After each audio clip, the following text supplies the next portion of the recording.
Every year, the American Farm Bureau Federation sponsors the Rural Entrepreneurship Challenge. The contest is the first national business competition focused exclusively on rural startups working on food and agriculture businesses. The entrants pitch innovative business ideas to a team of judges with expertise in business development and agribusiness.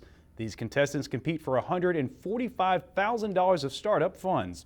As the national judges are spending the next few weeks reviewing the thousands of 2017 applicants, we got a chance to visit what's one of 9 Georgia entries from Jasper County.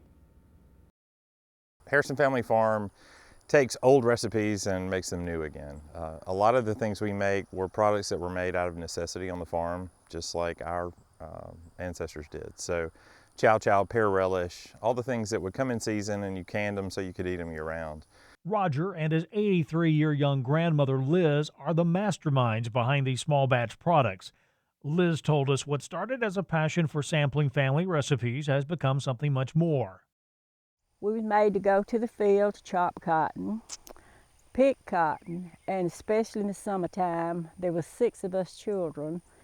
We had to get up early and go to the garden and the fields and gather all the veggies for Mama. Then we all sat outside and shell peas or whatever needed to be done, tomatoes, peaches, or whatever, and then we canned them or froze them, but basically canned, you know, and there was nothing Mama didn't can. We made everything, all kinds of pickles, jellies, soups, you name it, we had to do it. So I sort of grew up around it. It's always been something that we had in the family.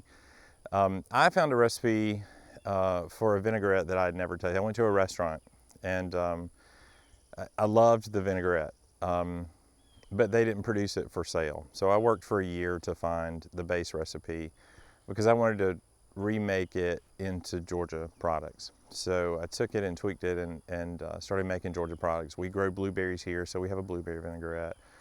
We have a Georgia peach, a Vidalia onion, and then we have 3 more, Meyer lemon, sun-dried tomato, and strawberry, Plant City strawberry. Roger handles a lot of the process of distribution and credits his marketing and organizational skills to time spent involved with Georgia 4-H, plus resources provided by the University of Georgia.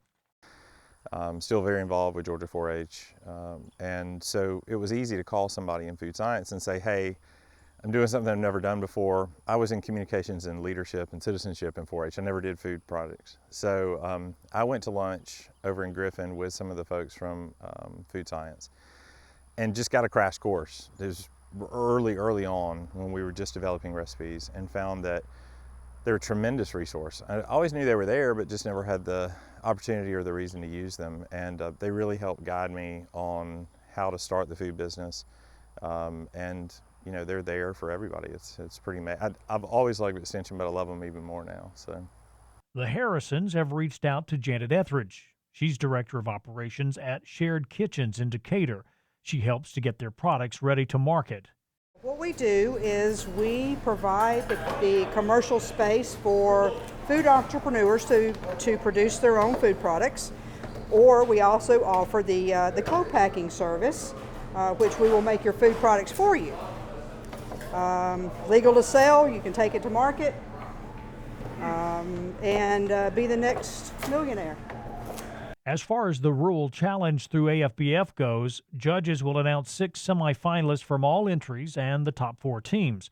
Those 4 teams will compete in a live event in January at the annual American Farm Bureau National Convention to be held in Phoenix. Oh, I can see him selling out to some big company and becoming a millionaire, and we'll live on a yacht.